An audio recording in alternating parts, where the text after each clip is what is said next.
Hi everyone, welcome to Influencer Roundtable, which is a series where we speak with amazing creators and marketers to chat about all things creator economy and the niches that they're in. So I'm super happy that you're here with me. For those who don't know, my name is Regan.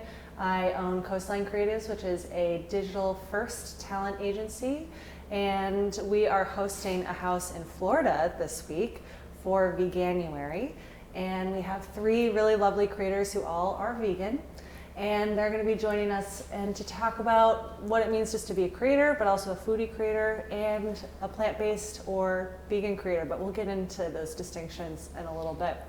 So if you could do everybody at home a solid and introduce yourself. Lauren, we'll start with you. What's your name, your handle, where you're from? Okay. Hi everyone. I am Lauren. My handle is pinch of parsley with an underscore at the end. That's on everything. And I'm from New York. I'm Berto from What's Good Berto, and I'm also from New York. I'm Jasmine from Suitable Vegan, which I run with my partner Chris, and I'm from Los Angeles originally, but I'm living in the Portland, Oregon area. You traveled a long way to be here. Yeah, I'm happy to be here. Thanks for having me. Thank you. Well, I'd love to kick it off. I think between the three of you, you have a bit of a range of how long you've been doing what you do. Mm-hmm. I think you've been doing it the longest, Jasmine, if I'm not mistaken. How long have you been creating? Since around 2012, 2013. Do you consider yourself an OG? I don't know. I kind of feel uncomfortable calling myself that, but maybe. I don't know. You're an OG. I would consider, yeah, as someone who came into the space later, I would consider you an OG. Okay, yes, I am. Do you feel like that carries a cachet or an extra level of responsibility with people coming into the space and kind of looking to you as a creator? I'm always open to conversations with people. If they have questions about becoming a creator, questions about monetizing their platform, I'm always open to talking about that, because when I first started, there was no info online, and it was really a struggle to get paid my worth and to get paid to monetize my blog and all of that. So since I have all that knowledge, I feel the responsibility to share that so that others can do this as a career as well, because I love it. What about you, Berto? How long have you been doing it? It's been 8 years. It's been a little while as well. Mm-hmm. Yeah. Full-time 8 years? No, full-time, I would say 3 years. Okay. 3 years with like little things in between, like training and whatnot. But other than that, like mostly doing this. Yeah. Cool. And Nice. Lauren? So I'm definitely the newest of everyone. I've been doing this for coming on 2.5 years, and I've been full-time for 1.5 years. And as far as being the newest person here, I think you might be the newest account in the house as well. I think so. We have 3 other creators with us on top of these 3. Yeah. Do you feel like you're still kind of finding your way, or because there's so much information out in the world now about how to be a successful creator, do you think you got a little bit of a jump on the learning curve compared to Jasmine 11 years ago? I would definitely say so. Maybe not as much as the social media aspect, because I feel like we're all still, it changes so constantly, we're all still learning that. But in the sense of there was a lot more information out there on, for me, I'm a blogger, I know not everybody blogs here, but there was a lot of information on how to set up a blog, what were the best practices going behind that. And then as well for food photography, I took a ton of food photography courses. I don't know if that was available to you guys. So It was very minimal. yeah. So I definitely had help from other creators who have paved the way before, definitely. And I think it's interesting when we, look at some of those OG creators or the creators who have diversified into this format of educating other influencers on how to do their jobs well. Do you think that there's mostly good information out there, or is there some bad stuff too? As someone who learned it, I definitely had to unlearn a lot of things. But I'm someone who I will research a ton. I will get as many sources as I can. So it was kind of just doing that, picking what I knew would be best, like maybe what was coming from a bunch of sources. And then, there is a lot of misinformation out there. I think those are the people who maybe even themselves really don't know any better. So that's what they're teaching. But also, it's good to make extra money on a good course that Yeah. other people like me in the beginning really don't know any better. So Well, another struggle interesting. with that is certain things work better for certain creators, certain niches, and that's not necessarily explained. Yeah. So some people may approach creating content in one way and it won't work for them and they don't really understand why. So you really just have to try a bunch of different things and figure it out. I feel like even if you learn things from a course or from another creator, you still have to experiment because I feel like everybody's audience is a little different. Yeah. Berto, I think in the last year you've kind of changed up, you call it your formula a little bit about how you create content. What prompted that change? Was it feedback that you received from other creators or advice, or was it something where you just kind of kept trying to figure out what was the right thing for you and your audience? Well, it was kind of a combination of a couple things, just because like at the time where my Instagram started to take off again is because I stopped doing YouTube as much. And that's where I would usually put my what I eat in a day videos, and they did well on YouTube, but nothing comparable to like Instagram now.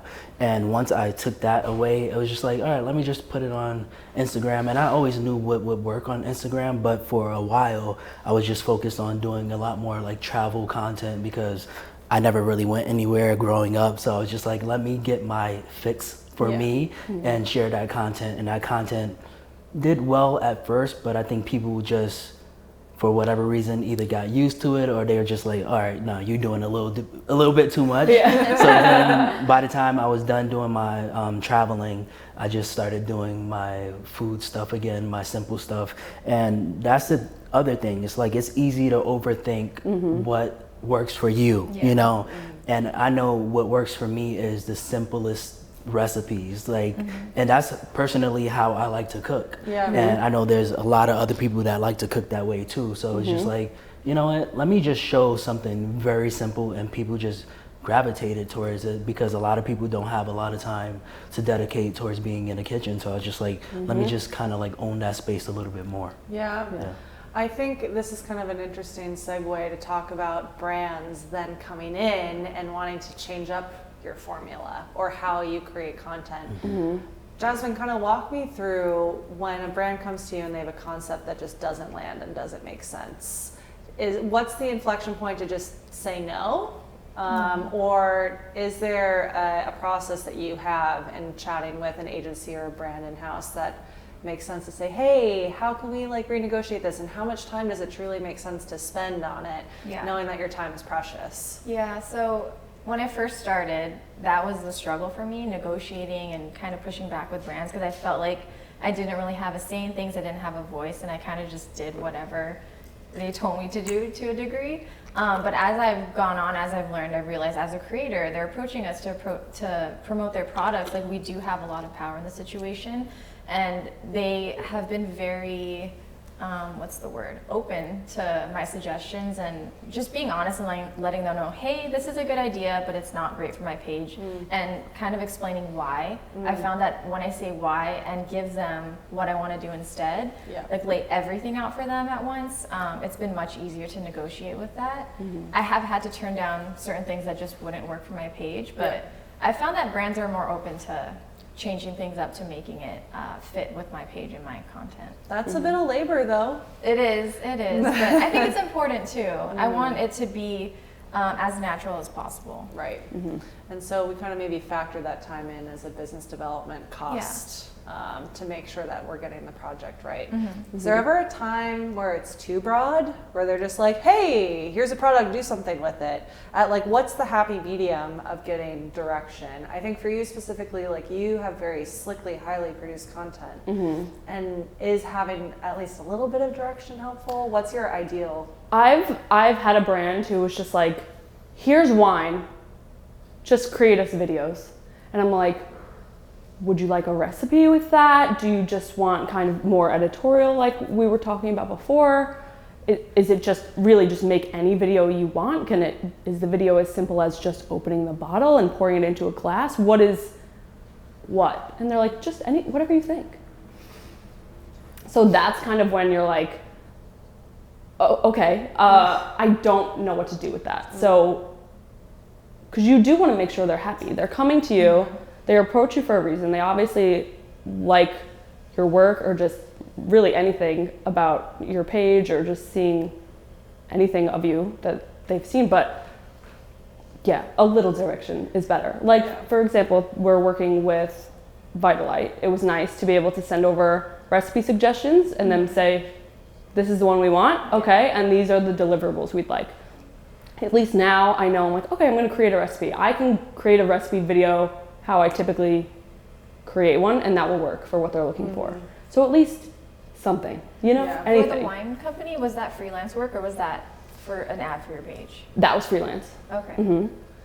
I think it's interesting.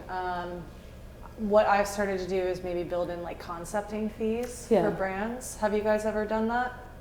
I know, well, Yeah. Berto, it's a little bit different, I think, like with your account, but I think for more like recipe development, Yeah. especially, do you guys do like have that as an added layer or an add-on that you present to a brand? I've personally never presented it. I think it's just built into my time and like my hourly rate. Yeah, Okay. mine is So- the same. I've never individually looked at that. Yeah. I think when it comes to video content, for me as a manager, for context, I am the one who kind of negotiates all the deals for the creators that we manage. You know, when I think it's going to take a couple of hours to kind of like sketch something out or to deliver an outline to a brand when they're coming at you with a really like loose idea or no idea at all. No idea. Yeah. You know, that's a lot of creative brain power that you're executing on. And I think sometimes agencies and brands are like, oh, well, you know, influencers have like a formula that they can just toss things into. And maybe it's good to like write on the side, like, hey, these are kind of the 3 standard ways that I like integrate brands into my content. But I don't know. I think concepting fees might be a trend in 2023.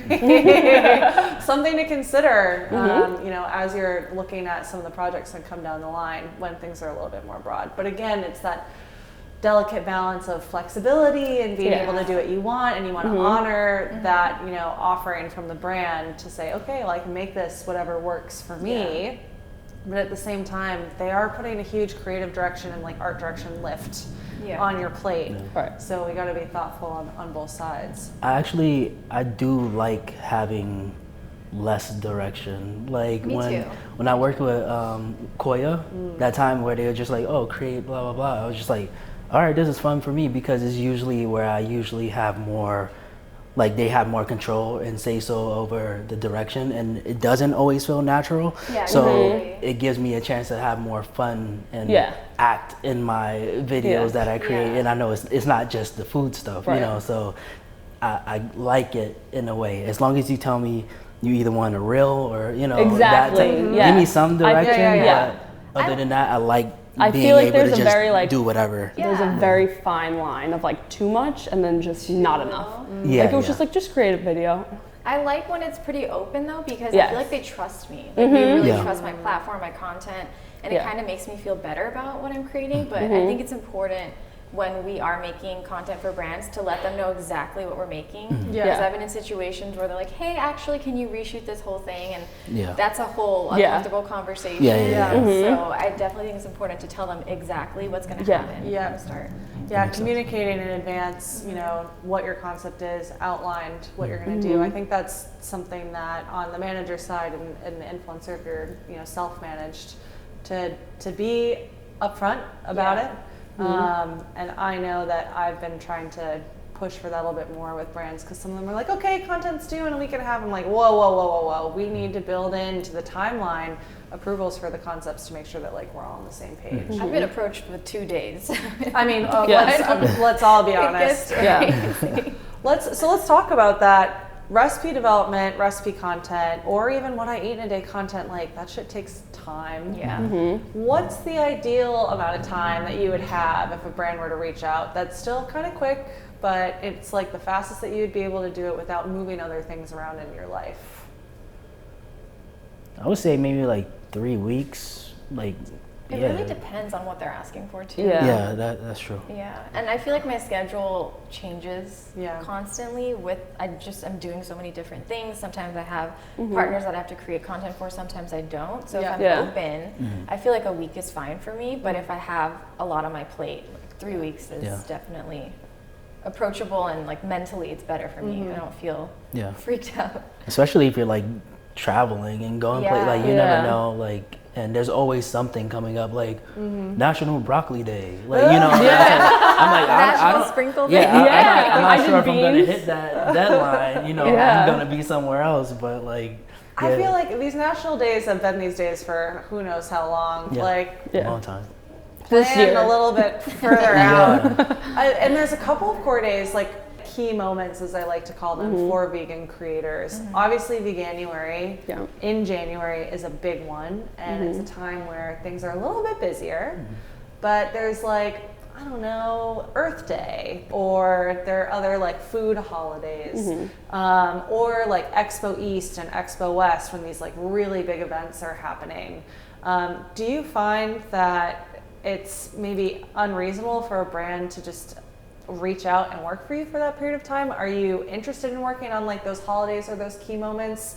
Or do you feel like they're a little bit played out and you'd be more interested in doing something that feels like more natural? Go ahead, Berto. I feel like it's kind of played out now. Like, I mean, but me in general, I kind of don't celebrate anything pretty much. So like, you're hitting me up for Halloween stuff. Like, I don't really do Halloween stuff. I mean, it's not natural to me. Maybe I'll do something like to make it fun for me, Yeah. but like, I'm kind of like over it in Yeah. a way. But like, if it's still working for them, then I'm like down to like create some content. Yeah. You know. What about you, Jasmine? I think with Veganuary and all that, it's kind of easy for me to incorporate it because it's just like what my content is. So it's fine with me when brands approach me with that. But yeah, something like Halloween, I don't really do that either, and that content doesn't do well on my page. So for something like that, I wouldn't do either. Yeah, I agree. I think Veganuary is great. It's just our natural content. But some holidays are, you know, the Random. major, just random. They're not really necessary. Like a lot of, in our space, people will do like Valentine's Day recipes. Nobody, who do you know? Like, come on, who do you know They do that not do made well. a spread on Valentine's Day? I don't know anybody. I've done it before because I thought I had to, and it didn't do well. That's what I'm so saying. They I don't it do anymore. well. I think brands do think you have to hit every single holiday, and there's some, it's just, they're not actually as important as you think. Yeah. So, What type of pitch then would you like to receive? Like what moment are they not hitting on that isn't Valentine's Day, or like we'll call it like a Hallmark card holiday? Is there something that you feel like these brands are maybe missing out on? Is it just seasonality and focusing on certain ingredients that are available in your region during a period of time? I don't know. Just a thought starter. I mean, I think brands do really well in recognizing that like fall and then the major holidays that we have in, you know, November and December. I think they really do well with that. Yeah. And those do well. They do well on our pages. They do well for them. So I think they are hitting the mark there. But otherwise, I don't know that they're really. Yeah, nothing What do you really think? coming I to feel mind like- to me yeah. either. What about like veganizing dishes for the holidays? Because I you love did it. mention the holidays. You do like to do that. I love it. I think we work with creators kind of on all spectrums of being vegan or plant-based and they are that way for a variety of reasons. Some of them truly have very serious dietary restrictions that prevent them from eating certain things. And so when they go to family gatherings, it's hard. Mm-hmm. I think I know. Yeah. Definitely you guys know. Yeah, we know. And we were even talking about it, I think the first night that we were here, like, what do you do when you go to a dinner party? And I think I'd even asked you just out of like pure curiosity, like, how many of your friends, what percentage of your friends are vegan, right? And so I think that content still remains important. But maybe the things like Valentine's Day can kind of stay back in 2020. Yeah. Not necessary. Yeah, definitely. I will say people love veganizing classics because when you get newer vegans, say to your page, or people who are even just curious, that's what they're looking for because that's what they're familiar with. Exactly. So if you're like, here's a vegan burger, I'm saying that because I just posted a vegan burger, but that's what people know. That's what I knew before I went vegan, so that's kind of what you're looking to replace, like what is similar there. So that always does well. And even in this day and age, people still think vegan food is raw vegetables. So Right. it's important to remind people that there's so many options, and it encourages a lot of people to try vegan food. My parents ended up going fully vegan like 5 or 6 years ago because of that. And that gave me hope because my parents were the furthest thing from vegan, and I thought it would never happen. So that's just an example I like to share. Like it really just shows people you can have exactly what you're already eating. Yeah. And it'll taste the same. Sometimes better. Yeah. Hey, plug. Harkening back to the OG conversation that we had, I think one of the things that came up in a conversation that we had off camera was that a lot of the OG vegan creators were like the most extreme version of being vegan, a lot of them being raw vegans. Do you think there's space for them in this day and age in the vegan creator space still? I have an opinion. Do you? Go okay. for it. Mine, like, yes, in a way, but only if they've adapted. They can still be here and be creating, but I think we are in a day and age where the judgment, the extremism is not If that has tolerated. gone away with, then I think it's fine. Yeah. If they're kind to people, if they're not attacking other vegans for eating oil and cooked foods. Yeah. But that still exists, unfortunately. If they're still the same way, then no. Yeah. No. What about you, Berto?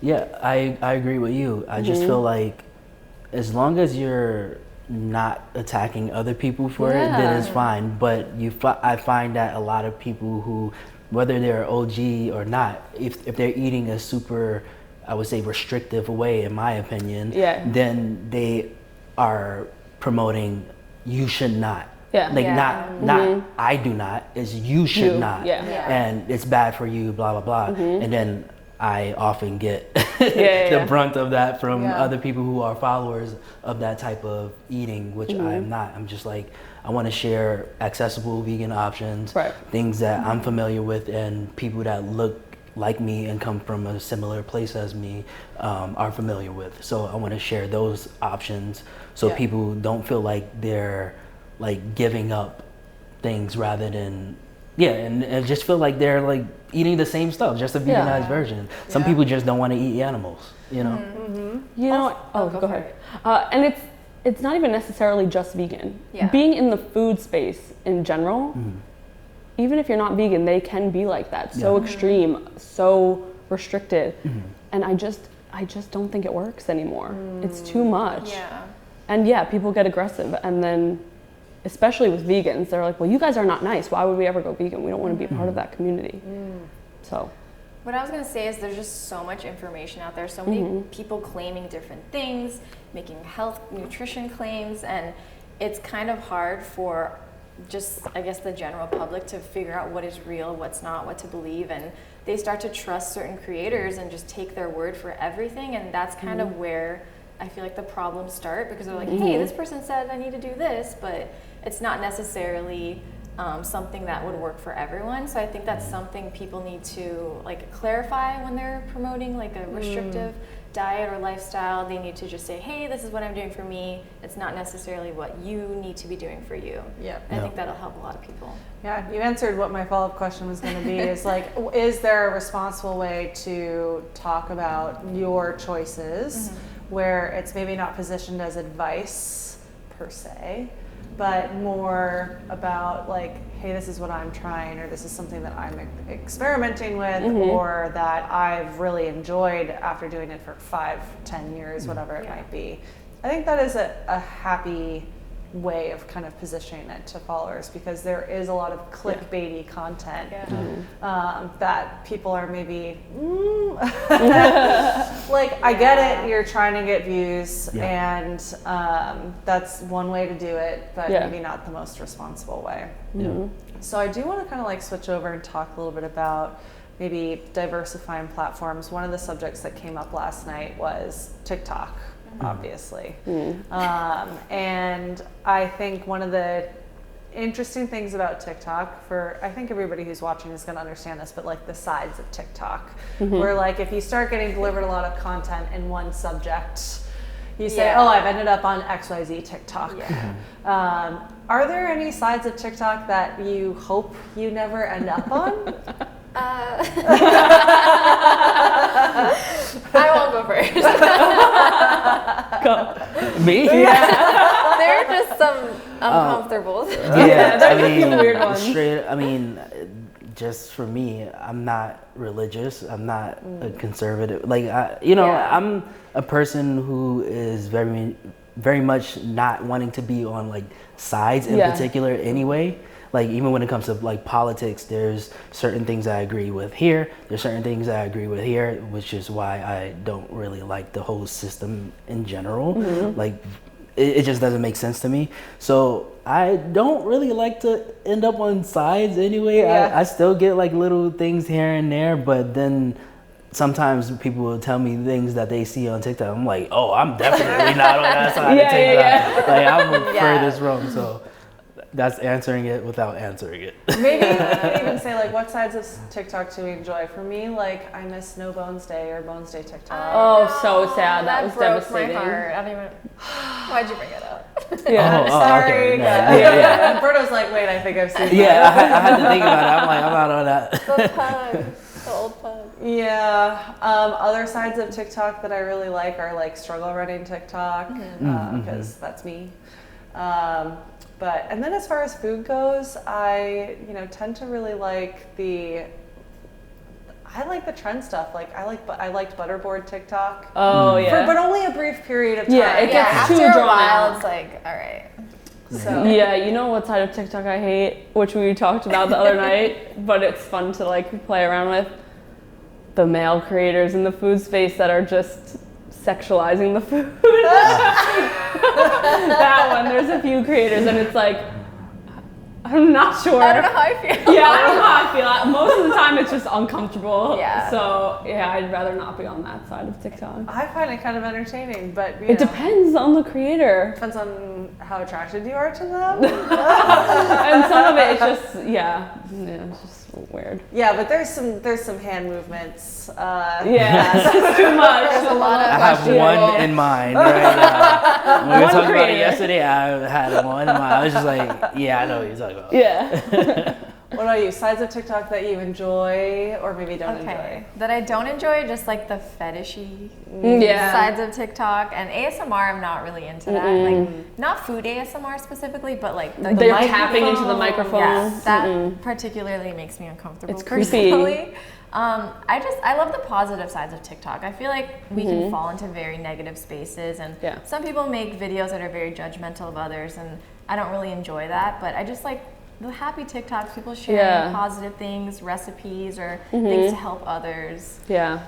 I guess that's what I like to see. Oh yeah, And I'm on dolls. manifestation And TikTok. dolls. I love it. It's so good. I love it. I'm like, yeah, I'll go write that.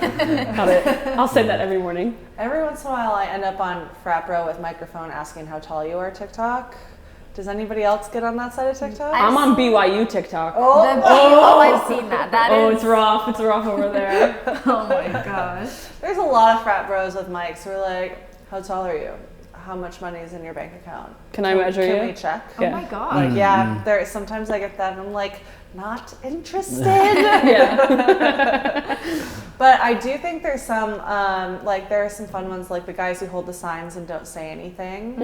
I'd be interested to see like a brand work with them in like a definitely. fun and creative way. Not dude with sign, because No, I feel he's like different. we can leave dude with sign in 2022. Sorry. I actually seen when he worked with a brand, like Yeah. I just seen him outside and he was like promoting to go to like some specific store. I was just like, Oh, oh, this cool. is interesting. I was just like, I wonder how much you got paid just to stand there with the sign. I'm like, this is crazy. Millions. I'm kidding. I mean, I think this leads into an interesting question. Do we feel like dude with sign earns like the money in the same way that you might as a creator who has a much more comprehensive style of content? I feel like he does. I feel like he does. Like, even though it might be a different like value that is added, I still feel like brands are still like willing to put that money out for the attention that he gets. Like, Me too. We were we're talking. Oh, go I was ahead. gonna say we're just in a different space. Yeah. We were talking a little bit about there is another side of TikTok where it's people, marketers who like work on the brand side who complain about how much influencers make or how much they ask to make. Yeah. Right. I'm curious what your thoughts are on that. I obviously have quite a few thoughts around that. But Berto, do you have any like initial gut reactions to people who maybe chastise creators for asking for money? I feel like it's weird because it's like for the longest time there's been people just not knowing their value in general. So it's like it's either, oh, you're not getting paid enough, and people are like, oh, you should try to get more money out of the brands, they're big brands or whatever.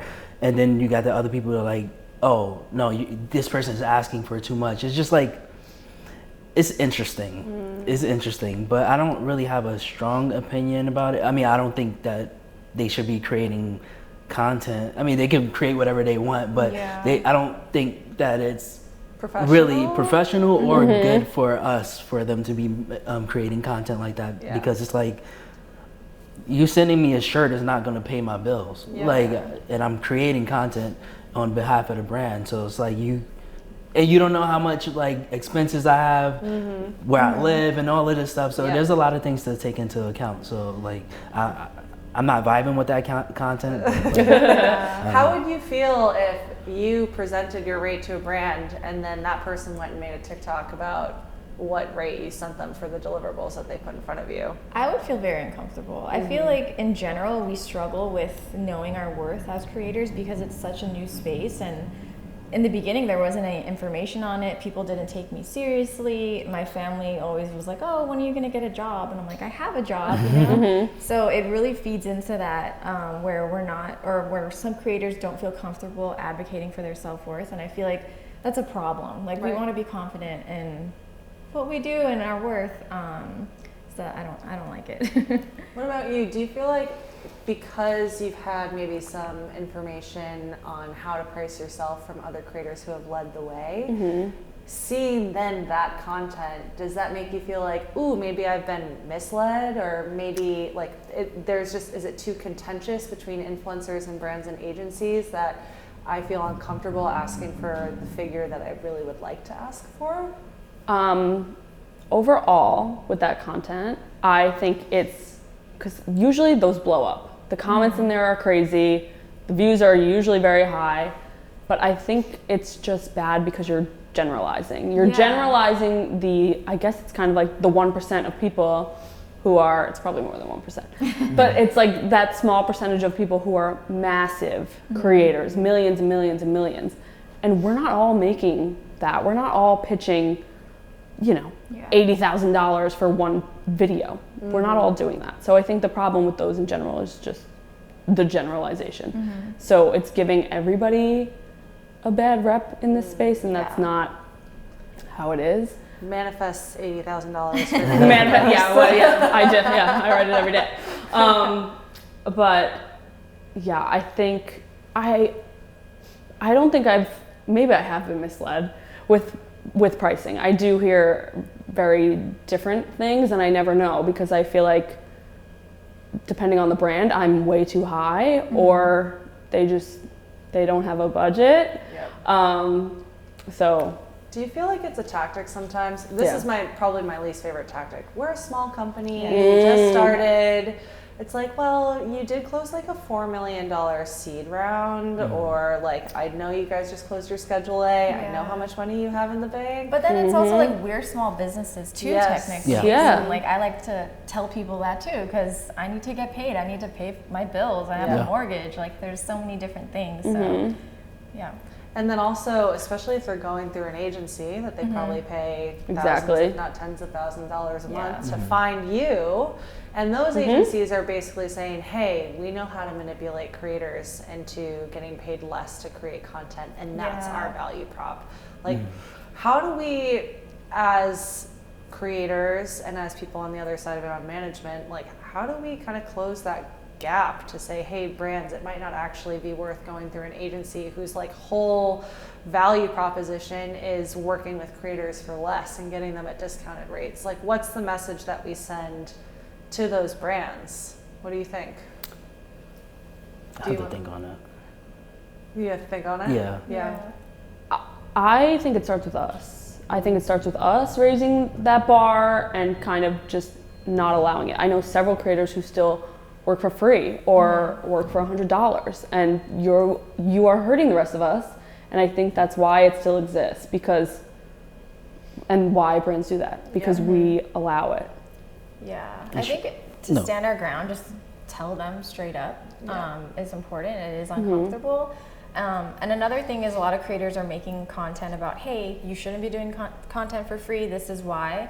And that's very helpful. They're like putting their voice out there. Yeah. Hopefully brands are seeing it. So I guess just using our voice, starting with us. Yeah. Do you think that there's some responsibility as a creator who's doing this full time to then create that type of content, even if it's such a juxtaposition to your normal content?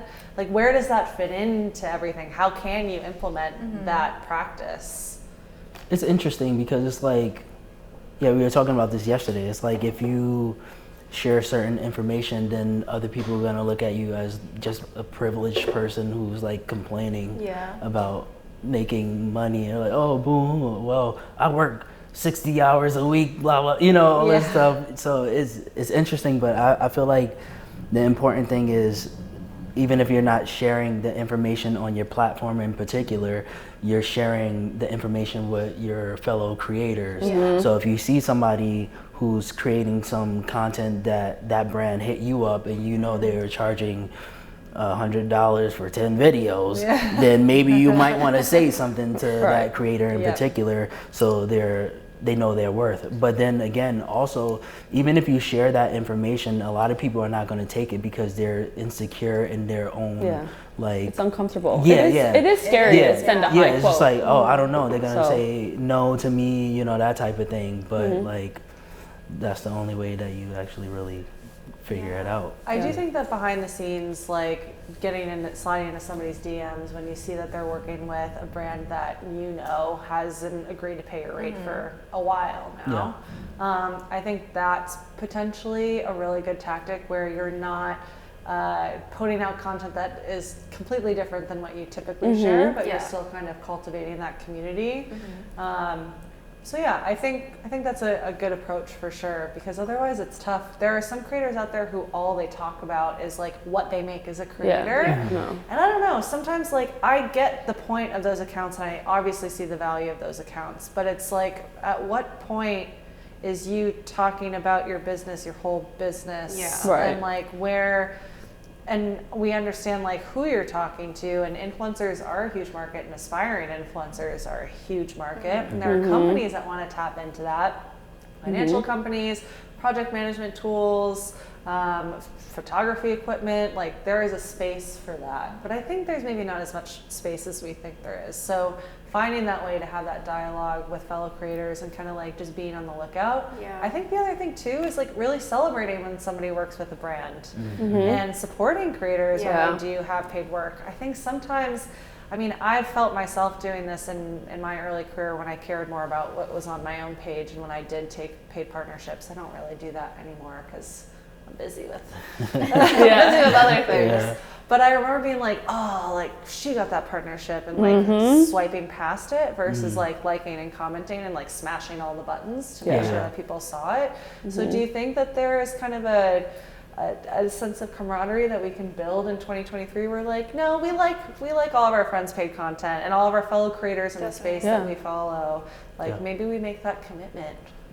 I know. I always do my best to do that, hit all the buttons. I will send it to I will send someone's recipe or whatever it is, their sponsor content, to like my personal Instagram account. I'm like, here, share, save, like, comment, all the things. I send it to my mom.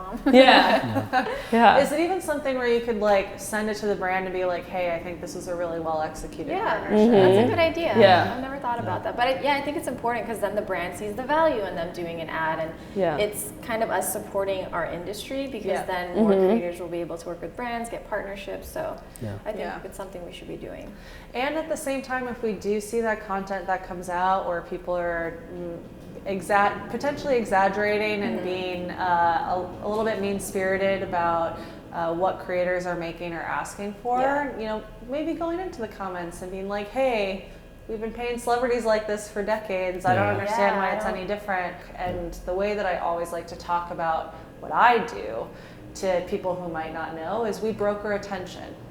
and we are monetizing attention at the end of the day. So I think if we can continue to have those conversations with maybe people who are a little bit pessimistic about this industry, I think that is super helpful as well. Yeah, like we were saying earlier, this is such a newer industry. People don't understand what we do. A lot of people think we're just like sitting on our butts all day, not really doing much, but it's really hard work. And I think it's important to show people that side of things too, and remind them that, we deserve to get paid, but we're getting paid. And I think oftentimes, like, your audience has seen you grow, Yeah. and they're like, oh, like I missed this old version of Berto or whatever. Once you start making content that's paid, initially they'll celebrate that, but then if you do it enough, then they're like, I don't want to like support you anymore. And I feel like we just also live in a culture of we want to lift people up and then break them down or watch them fall. So that's just gonna happen regardless. But I think being more transparent, it helps a lot, because people see that you're a person and like you're trying to make things happen for yourself. And that and make a living. I mean, people who really enjoy consuming your content ultimately need to understand that this takes time and money and opportunity and connections and networking, all of these things that like you have to do as a business. So that is an interesting thing though, is like they lift you up to a certain point, and then there's like too much, and then there's a turning point. So I think understanding, is there a good balance between how much sponsored content you're doing versus how much editorial content you're doing, and is that harder to maintain as you continue to grow and get more popular when you see really well-fitting partnerships come into your inbox? So I really want to do that, but wow, do I not have the real estate on my channels in order to place that without inundating my audience? What's the next step there? Is it a conversation with the brand to say, is it any way possible to push this timeline? Or is it a conversation with your audience to say, I've had these really amazing opportunities. I think the content that I'm creating delivers you a ton of value. I know you see the paid partnership tool and have this like tendency to want to swipe past that, but I'm asking you to like also consume this because I've tried this product, I like this product, I've created something really tasty with it, or it's changed me as on my journey to health, fitness, rest, whatever it might be. What's the lean? Do we go to the brand first, or is it something where we need to maybe condition our audience a little bit better to be receptive of that paid work? I think it's a little bit of both, but I would personally go to the brand first and ask if I can shift it.